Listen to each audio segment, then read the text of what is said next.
it doesn't matter to me whether we're a pure internet play. What matters to me is do we provide the best customer service? Internet, schminternet.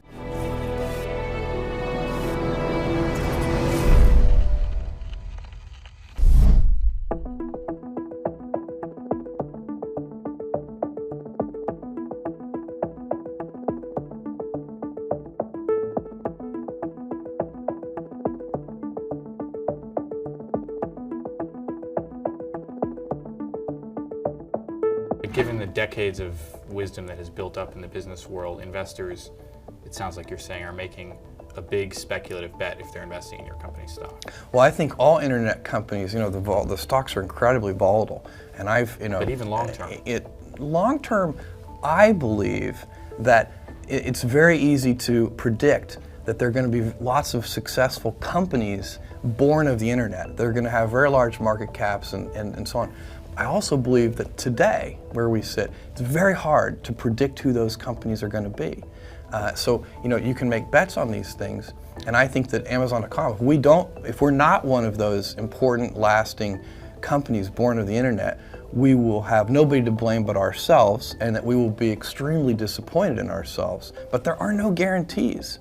It's very, very hard to predict. If you go back and look at the companies created by the PC revolution, in 1980, you probably wouldn't have predicted the 5 winners, the 5 biggest winners. There have been lots of winners, actually. So this space is a little different, and brand name may mean more, and there's some increasing returns kinds of things may mean more. But I believe that if you can focus obsessively enough on customer experience, selection, ease of use, low prices, more information to make purchase decisions with, if you can give customers all that, plus great customer service, and with our toys and electronics, we have a 30-day return policy. If you can do all of that, then I think you have a good chance, and that's what we're trying to do. You're not really a pure internet company anymore either, are you? I mean, you've got millions of square feet now of real estate. You've got a huge and growing inventory of items that you keep in stock. We do whatever. And you've got thousands and thousands of employees now. Yeah, we have over 3,000 employees and over 4 million square feet of distribution center space. And those are things I'm very, very proud of, because with that distribution center space and half a dozen distribution centers around the country, it allows us to get product close to customers so that we can ship it to customers in a very timely way, which improves customer service levels. That's what we're about. If there's one thing Amazon.com is about, it's obsessive attention to the customer experience, end to end. And that's what those distribution centers are. But you're not a pure internet play. It doesn't matter to me whether we're a pure internet play. What matters to me is do we provide the best customer service? Internet, schminternet. That doesn't matter. Well, but it does matter to your investors to know whether they're investing in a company that No, they should be investing in a company that obsesses over customer experience. In the long term, there is never any misalignment between customer interests and shareholder interests. Well, that's the same argument that somebody at Walmart would make as well, wouldn't they? I don't see why not. I think they should make that argument. So it's a correct argument. Okay, so you'll open as many square feet of space, physical space, as you have to, hire as many employees as you have to service customers, absolutely. And we'll do it as rapidly as we can. That's a very cost-intense proposition. Not compared to opening an equivalent network of retail stores. So if you open a bunch of chain stores, look, when we open a distribution center, we're opening places that may have, where we may pay 30 cents a square foot for a lease, instead of paying $7 a square foot, which you might pay in a high-traffic retail area. So when you compare those things, they're not the same. You can't compare a big chain of retail stores to half a dozen distribution centers. It's just not, it's bad math. Okay.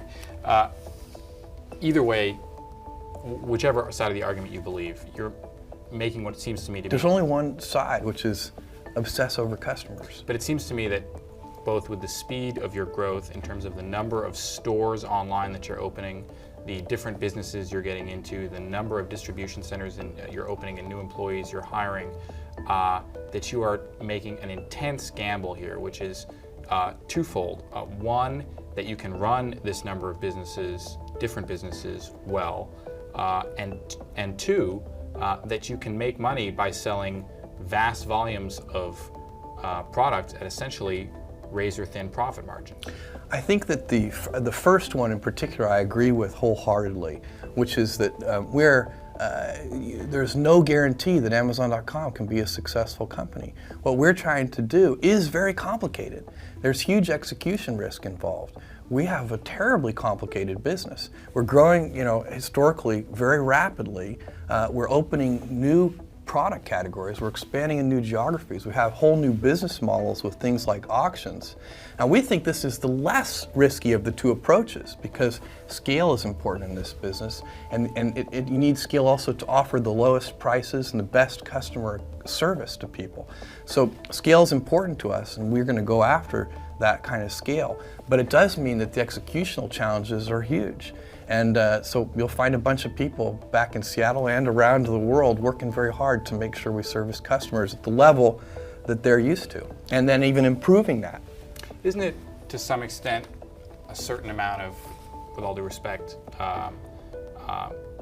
corporate arrogance to assume that you can come into these businesses, which you have no experience in, and virtually overnight enter a huge variety of different businesses and become the best in those businesses and the market leader in those businesses and execute those well when there are other companies that have been running these types of businesses for decades, if not more? I don't think so. So when we first started selling books 4 years ago, everybody said, look, you're just computer guys, you don't know anything about selling books. And that was true, but we really cared about customers, and now we know a lot about books. And when we first started selling music, people said the same thing. But we hired the right people. So we don't do this in a vacuum. We go out and hire the best industry experts in each of these categories. That's the same with toys and electronics.